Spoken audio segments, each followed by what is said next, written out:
এইখানে আমরা সকলের নাম যারা ছিলেন অতীতে ওনাদের কাছ থেকে পরামর্শ নিয়ে সকলের নাম আমরা এখানে সন্নিবেশিত করবো।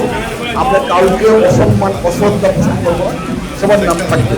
আমরা একটা ক্লাবের জন্য একটা অ্যাডহক কমিটি তৈরি করে দিয়েছিলাম। অ্যাডহক কমিটির সভাপতি করেছিলাম আমরা আমাদের প্রয়াত সদ্য প্রয়াত অ্যাডভোকেট মুজিবুর রহমান এপিপি। সে আজকে আমাদের মাঝে নাই, আমাদের ছোট ভাই। আমরা তার রুহের মাগফিরাত কামনা করছি আজকে সবার মাধ্যমে, এবং যখন আমরা হল অফ ফেম এখানে তৈরি করব এই ক্লাবে, যেমন আমাদের এলাকার বিশিষ্ট ব্যবসায়ী আমাদের পরিবারের অত্যন্ত আপন জনাব মুজিবুর রহমান মানিক সাহেব, উনি বলেছেন যে অনেকের নাম বলেছেন যারা পঞ্চায়েত কমিটিতে আগে ছিলেন। আমরা একটা হল অফ ফেম তৈরি করবো, একটা বোর্ড তৈরি করে, আপনারা জানেন এইখানে আমরা সকলের নাম যারা ছিলেন অতীতে ওনাদের কাছ থেকে পরামর্শ নিয়ে সকলের নাম আমরা এখানে সন্নিবেশিত করব। আমরা কাউকে অসম্মান অশ্রদ্ধা পোষণ করবো না, সবার নাম থাকবে। পাশাপাশি মুজিবুর রহমান অ্যাডভোকেট মুজিবুর রহমানকে আমরা এই ক্লাবের সভাপতি নির্বাচিত করেছিলাম। আল্লাহ তাকে নিয়ে গেছেন, আমরা তার নামটাও এখানে সন্নিবেশিত করব। এই নবজাগরণে এই মুজিবকে আমরা সভাপতি নির্বাচিত করেছিলাম, কিন্তু আজকে মুজিব নাই, আমরা সকলেই আছি।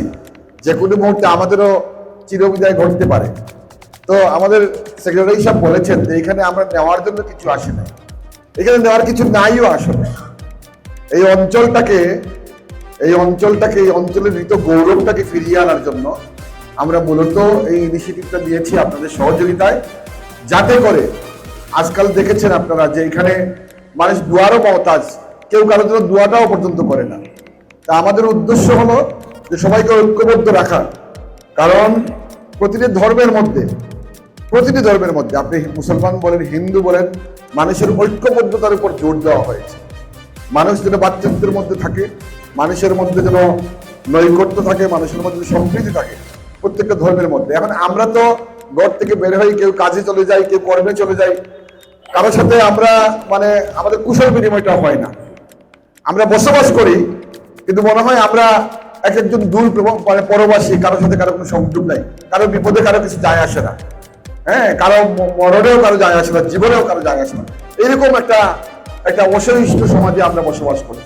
কাজে এটা থেকে মুক্তির জন্য আমাদের পক্ষে যেটুকু ক্ষুদ্র প্রয়াস, আমরা এলাকাটাকে ঐক্যবদ্ধ করতে চাই। আর আমার ছোট ভাই সুমন একটা জিনিস বলেছেন যে উনি বলেছেন যে মিরাপাড়া কেন আমাদের পঞ্চায়েত কমিটিতে নাই। আমি কোর্টে যাওয়ার সময় আমাকে সেদিন মিরাবাজার থেকে একজন লোক, মিরাবাজার যেহেতু আমার স্কুল, আমি আমার রাজনীতি সব ওইখানে, আমাকে দাঁড় করে বললেন যে মিরাবাজার কেন পঞ্চায়েত কমিটিতে নাই।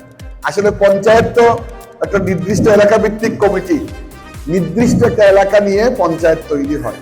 এবার আমরা এই কারণে সবাইকে ইনক্লুড করি নাই।